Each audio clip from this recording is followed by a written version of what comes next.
Et nous sommes ici devant vous pour défendre avec fierté notre riche bilan de mandature 2019-2025 et vous présenter nos ambitions pour le prochain mandat. Alors être aux commandes de la Chambre, c'est un engagement de chaque jour, de tous les jours, pour nos agriculteurs.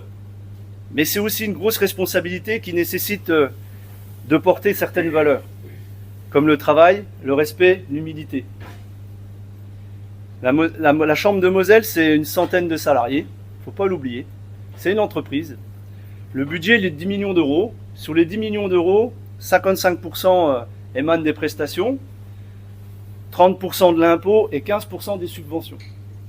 C'est vraiment une spécificité mosellane, une des spécificités mosellanes, parce que quand la plupart des chambres d'agriculture se contentent de la mission consulaire, nous on oriente 70% de notre budget sur l'accompagnement des agriculteurs et de leurs projets.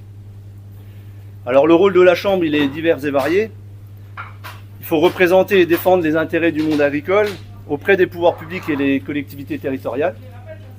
Il faut aussi assurer une présence au sein de toutes les instances, les commissions, les comités, les groupes de travail, qui traitent de l'agriculture, qui traitent de la forêt et de tous les aspects de la ruralité. Il faut aussi accompagner les agriculteurs tout au long de leur carrière, de l'installation jusqu'à la transmission de leur exploitation. Le renouvellement des générations, il est et il doit rester une de nos priorités. Et pour ces 6 prochaines années, ça va vraiment être notre priorité. Et pour en parler, quoi de mieux qu'un jeune agriculteur? Et je vais laisser la parole à Jonathan. Alors qu'un agriculteur sur 2 aura l'âge de prendre sa retraite en 2030, les enjeux de l'installation et de la transmission en agriculture sont majeurs. La Chambre d'agriculture devra continuer d'agir pour des transmissions réussies et des installations durables. Sur la mandature, c'est la mise en place de 13 formations transmission avec 124 participants et la réalisation de 25 stages 21 heures, donc des stages à l'installation, avec près de 290 stagiaires. C'est l'organisation de la matinale de la transmission qui a permis de sensibiliser les partenaires agricoles à la problématique de la transmission avec des témoignages, des échanges et une communication dynamique. C'est le déploiement d'une stratégie complète d'anticipation à cette transmission avec la prestation CAP 50. C'est également le lancement des chèques nouvelles installées. C'était pour avoir un accès aidé aux services et sécuriser les premiers pas dans le métier d'agriculteur. C'est en moyenne 7 installations aidées sur 10 qui sont accompagnées par la Chambre d'agriculture de la Moselle. Avec le PLOA, donc le Pacte et Loi d'orientation et d'avenir agricole, les chambres d'agriculture seront au centre du nouveau dispositif visant à améliorer l'accueil, l'information et l'orientation des futurs porteurs de projets agricoles. Cette entité baptisée France Service Agriculture sera la seule interlocutrice pour chaque agriculteur de son installation à sa transmission. La mission des chambres d'agriculture y est primordiale. Pour cette nouvelle mandature, il faudra maintenir l'expertise et proposer des conseils stratégiques personnalisés et neutres, adaptés et agiles en continuant à développer les compétences des agents via la formation de chacun, dans l'unique but de servir les agricultrices et les agriculteurs. Vous l'aurez compris, cette mandature devra être celle qui réussit ce passage de relais entre les générations. Merci. Alors pour un passage dans les meilleures conditions, vous aurez bien compris qu'il faut que les exploitations soient viables et vivables. Et pour cela, les fermes elles doivent être de plus en plus résilientes. Et il faut absolument, pour les rendre de plus en plus résilientes, créer de la valeur.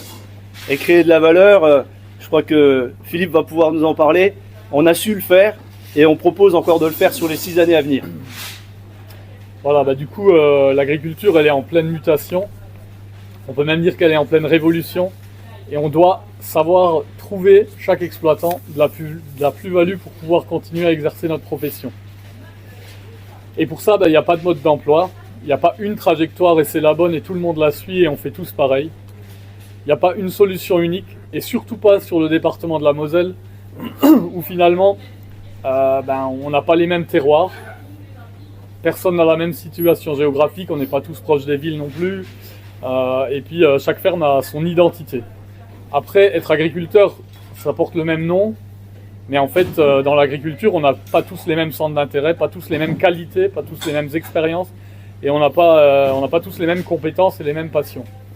Donc il faut bien comprendre tout ça, et la Chambre d'agriculture jusqu'à présent, en tout cas sous la dernière mandature, elle a toujours su essayer d'accompagner tout le monde, tout type de production. Et ça, on veut vraiment continuer à le faire. Donc en fait, c'est une équipe qui a favorisé vraiment savoir trouver les opportunités et la réactivité. Donc là, on est dans un magasin de producteurs et on peut parler par exemple de ça. Il y a des exploitations où on va se diversifier. Alors diversifier ses productions et prendre une production supplémentaire qu'on va valoriser en circuit court pour apporter de la plus-value.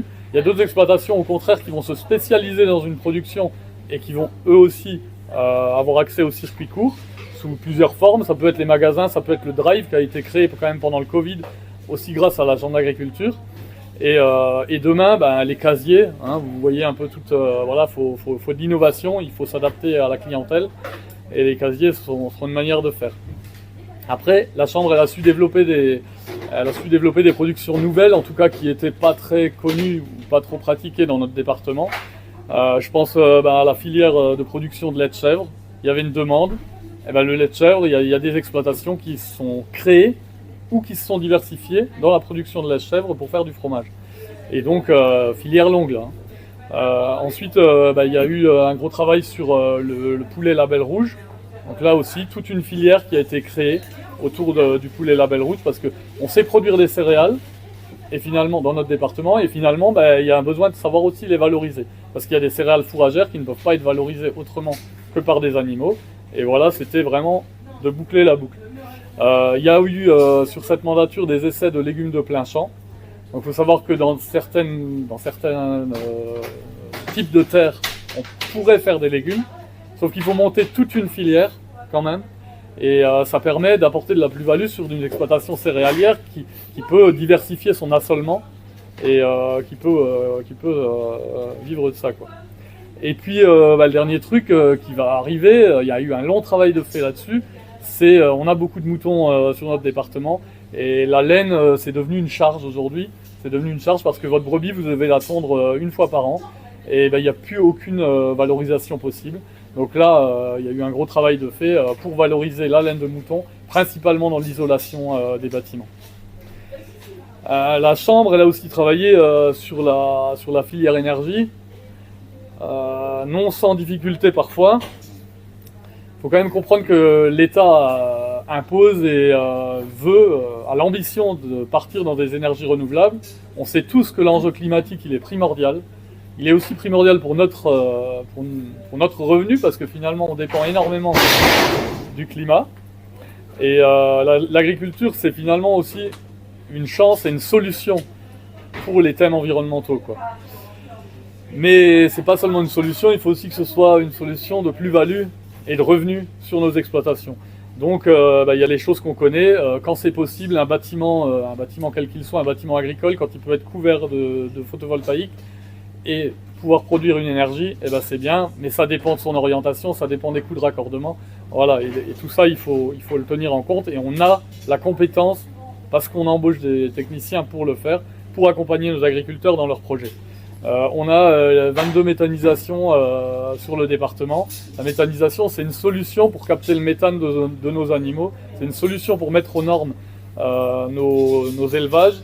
Et c'est aussi une solution pour valoriser des cultures intermédiaires entre deux cultures ou des fois dans certains endroits des prairies permanentes qu'on veut conserver, qu'on doit conserver, mais où il n'y a plus forcément de débouchés pour l'herbe, quoi. Et c'est aussi forcément pour la France une autonomie en gaz ou en électricité, une énergie renouvelable et donc de la plus-value pour les exploitations. On a, suite au décret de 2019 qui impose beaucoup d'énergie renouvelable dont du photovoltaïque, la Moselle a été leader pour encadrer et éviter des dérives, de voir partout des champs de photovoltaïque et de pouvoir cadrer en réalisant une charte au début, à l'origine, d'agrivoltaïsme et de pouvoir justement coupler la production d'élevage ou même de culture avec de l'énergie, mais sans pénaliser les productions agricoles. Et là, la Chambre a vraiment été leader sur cette thématique, quoi. Ensuite, il y a l'agrotourisme, on n'en parle pas beaucoup, mais on a sur la Moselle quand même des fermes pédagogiques et on en a encore besoin parce que là, il y a vraiment, c'est vraiment un lien entre les citoyens et l'agriculture. Ils peuvent venir se rendre compte de ce que c'est. Donc c'est important pour nous et c'est important pour ceux qui la pratiquent parce que ça permet une plus-value aussi. Ceux qui ont le temps d'accueillir des gens dans la ferme, ceux qui ont l'envie, ceux qui ont la passion de ça. Donc là, on peut aussi, voilà, la chambre accompagne vraiment ces fermes pédagogiques. Et puis, pour tous les autres, il y a quand même la modernisation, la robotisation, l'innovation. Il faut savoir que, voilà, il y a des budgets pour faire évoluer nos exploitations. Et il y a un travail aussi à chaque fois de la chambre pour aller chercher les financements. Et dans nos exploitations qui grandissent, on a besoin de mécanisation, d'innovation pour arriver à être plus performant, pour arriver à travailler dans de meilleures conditions et pour nos animaux aussi, quoi. Donc après, la chambre elle est aussi là pour nous aider au niveau de la technicité. Donc bien sûr, il y a toujours eu un accompagnement dans toutes les productions les plus présentes en Moselle, l'élevage des céréales, voilà. Et aujourd'hui, il y a un grand besoin de partager avec nos voisins, d'agrandir notre secteur. Et il y a ce qu'on appelle le Resico, qui est en fait une base de données qui va être alimentée par nos voisins belges, nos voisins allemands et nous-mêmes. Et on va pouvoir partager parce qu'avec le changement climatique, il y a quand même des grands défis sur la manière de travailler, sur arriver à se passer d'eau à certains moments. Voilà. Et donc ça, c'est aussi un gros travail qui ne se voit pas, mais c'est un gros travail et on en a vraiment besoin. Donc voilà, vous avez compris l'ambition de notre équipe, c'est d'apporter de la valeur ajoutée sur nos exploitations et c'est d'agir tous les jours et quelle que soit la production, quel que soit le type d'agriculture, sans dogmatisme. Merci. Merci Philippe. L'agriculture, enfin juste pour rebondir sur ce que dit Philippe, Resico c'est un programme Interreg. C'est un programme Interreg avec la Belgique, le Luxembourg et l'Allemagne. Et en fait, l'idée, c'est vraiment de partager, comme disait Philippe tout à l'heure, l'ensemble des données et l'ensemble des expériences que chacun a pu mener sur son territoire pour rendre les exploitations et l'élevage notamment les plus résilients possibles face au changement climatique. Un vrai sujet sur l'énergie quand même. Moi, je pense que ça, c'est un sujet qu'il faut qu'on prenne vraiment en exemple. Sur l'agrivoltaïsme, pendant que le département se déchirait au niveau syndical, la Chambre a su quand même prendre cette hauteur pour continuer à bosser sur le sujet, quoi. Et heureusement, parce qu'aujourd'hui, on a non seulement été les leaders, mais on a su mettre des choses en place qui sont reprises partout ailleurs en France. Le comité agrivoltaïsme, les chartes qu'on a pu écrire pour cadrer les choses. Et c'est aussi ça la Chambre d'agriculture. C'est pas juste accompagner, c'est aussi proposer et cadrer les choses pour l'avenir. Des réflexions qui sont importantes, des projets qui sont importants. Pour arriver à faire tout ça, il faut être à l'écoute. Il faut être en veille de l'innovation parce qu'on a des agriculteurs innovants. Il faut les détecter, il faut les suivre.